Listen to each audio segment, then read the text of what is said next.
जी नमस्कार। आप सभी की एक और नई लाइव ट्रेडिंग की वीडियो में स्वागत करते हैं।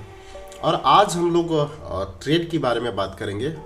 और आज यहाँ पे आप देख रहे होंगे कि मेरी जो पीएनएल है आपको यहाँ पे निगेटिव यानी कि लॉस में दिखाई दे रही होगी। यानी कि आज मैंने यहाँ पे 2695 रुपया का भी यहाँ पे लॉस दिखा रहा है। लेकिन ये 321 रुपया का जो ये होल्डिंग है एशियन पेंट का 2900 का कॉल मैंने बाई कर रखा है। 12 रुपया 81 पैसे पे बाई किया है, 11 रुपये 20 पैसे भी चल रहे हैं। तो ये 300 रुपया वो पोजिशनल ट्रेड का लॉस है। तो टोटल आज हमने अप्रोक्स 2400 का अप्रोक्स लॉस किया है। हालांकि आप देखेंगे कि मैंने 3 ट्रेड लिए, लेकिन 3 ट्रेड मेरे फेवर में नहीं चले, यानी कि तीनों ट्रेड हमारे अगेंस्ट हो गए। ये 3 ट्रेड फर्स्ट में 865 रुपये का लॉस हुआ पुट वाले ट्रेड में। हालांकि ये ट्रेड में स्टॉप लॉस हंटिंग हो गया था, जिसके वजह से मुझे 2 लॉट के साथ ट्रेड कर रहा था। और हालांकि मार्केट फिर गिरा। अगर मैं ऑर्डर हिस्ट्री आपको यहाँ पे दिखाऊं तो यहाँ पे आप देखेंगे कि मैंने मल्टीपल ट्रेड्स लिए थे, मगर मॉर्निंग में देखें तो 9:18 पे मैंने 41,500 की कॉल को बाई के लिए लगाया था 280 रुपये पे। और ये 280 को टच नहीं किया, 283 से ही मोमेंटम इतना फास्ट हुआ कि उसमें 60 पॉइंट का मोमेंटम मिल चुका था। तो ये फिर मुझे कैंसिल करना पड़ा ना, तो इसमें भी 2-3 हज़ार का प्रॉफिट आ जाता। ये फिर मिस हो गया। फिर मैंने 41,600 की पुट को बाई किया 200 यहाँ पे 244 रुपये पे 244 पे बाई किया। फिर ये स्टॉप लॉस हिट कर दिया, 227 का था। फिर मैंने एक लॉट यहाँ पे आप देखेंगे कि फिर अगेन मैंने 227 पे बाई किया और 219 का स्टॉप लॉस लगाया था। ये भी 2 क्वांटिटी के साथ हिट हो चुका। फिर मैंने क्या किया कि यहाँ पे मैं आपको यहाँ पे दिखाऊं तो 41,000 की पुट को मैंने बाई किया था 100 क्वांटिटी। यहाँ पे आप देखेंगे कि 100 क्वांटिटी बाई किया था 9:35 में।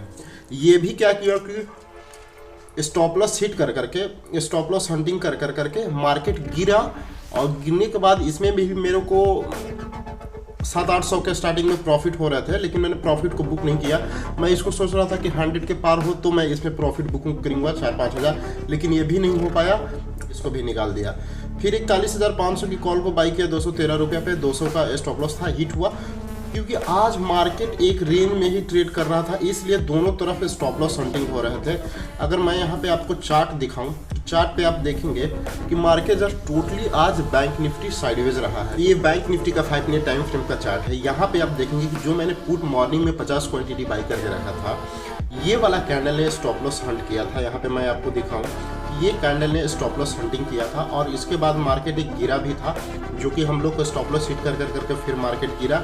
नहीं तो इसमें अच्छा खासा प्रॉफिट बना लेते, लेकिन इट्स ओके। मार्केट में सब दिन आपका नहीं चलता है। अगर आप 4 दिन प्रॉफिट कर रहे हैं तो एक दिन लॉस भी देना चाहिए, क्योंकि बैलेंस होना बहुत ज़रूरी है। और उसके बाद आप देखेंगे तो टोटली एक रेंज में ही मार्केट रहा। और इस रेंज में स्कैल्पिंग करने वालों के लिए बहुत दिक्कत होता है। रीज़न क्या होता है कि दोनों तरफ स्टॉप लॉस हिट हो जाते हैं। एक तो ऑप्शंस का प्रीमियम डीके होता है, आज वेडनेसडे है, कल एक्सपायरी है, तो उसके रिलेटेड क्या होता है कि एक रेंज में जाने के बाद मोमेंटम नहीं होने के बाद ऑप्शंस का जो प्रीमियम होते हैं वो डीके होते हैं। और डीके होने के बाद जो स्टॉप लॉस हंटिंग भी बहुत ज़्यादा होते हैं। तो वही हुआ आज मेरे साथ भी। तो एक चीज़ हमेशा एक इम्पॉर्टेंट साइकोलॉजिकल है कि अगर आप प्रीवियस डे का प्रॉफिट अगर नेक्स्ट डे ट्रेडिंग सेशन में आप अगर लॉस कर दे रहे हैं तो आप कभी भी प्रोफेशनल ट्रेडर नहीं बनेंगे। सपोज डैट मैंने प्रीवियस डे 2,000 रुपया बनाया और आज के दिन में अगर मैं 2,000 से ज़्यादा अगर लॉस कर देता हूँ तो एंड ऑफ द डे मैं हमेशा लॉस में ही रहूँगा। ये इम्पॉर्टेंट साइकोलॉजिकल है, इस पर आपको काम करना होगा। और मैंने भी उसी चीज़ को किया। कल मैंने यहाँ पे 2700 रुपया का समथिंग यहाँ पे प्रॉफिट बुक किया था। तो 2700 रुपया में मैंने आज 2400 रुपया फाइनल ब्रोकरेज लेकर करके मार्केट को दिया हूँ।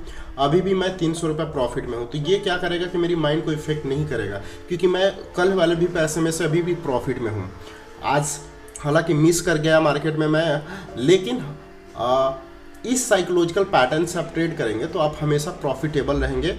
तो आप हमेशा मनी मैनेजमेंट और रिस्क मैनेजमेंट के साथ ही ट्रेड करें, क्योंकि आपका प्रॉफिट से ज़्यादा रिस्क नहीं होना चाहिए। तभी आप धीरे धीरे मार्केट में एक सस्टेनेबल प्रॉफिटेबल ट्रेडर बनेंगे।